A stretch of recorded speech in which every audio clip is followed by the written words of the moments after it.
महिलांवरील अत्याचाराच्या निषेधार्थ मुंब्र्यात कॅन्डल मार्च.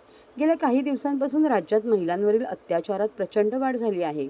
त्यातही लहान मुलींवर अमानुष अत्याचार केले जात आहे.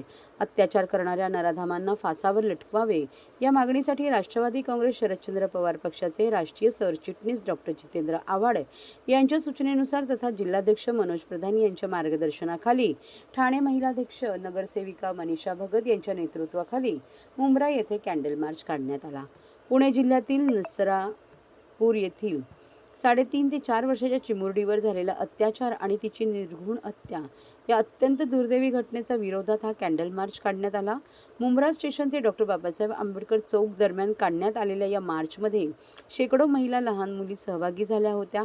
भारतरत्न डॉक्टर बाबासाहेब आंबेडकर चौक येथे अत्याचारात बळी पडलेल्या चिमुकलीला आदरांजली अर्पण करून कॅन्डल मार्चचा समारोप करण्यात आला. यावेळी मनीषा भगत म्हणाल्या की नसरापूर, अकोला, ठाणे येथे नराधमांनी लहान मुलींना लक्ष्य केले आहे. ज्या छत्रपती शिवाजी महाराजांनी महिलांवर अत्याचार करणाऱ्यांचा चौरंगा केला होता, त्याच महाराष्ट्रामध्ये महिला सुरक्षित नाहीत. महिलांवर अन्याय होत आहे. विकसित भारत, प्रगतशील भारत अशी घोषणा दिली जाते, मात्र यामध्ये महिलांवर अत्याचार वाढत आहे. गुन्हेगाराला कोणतीही जात धर्म नसतो.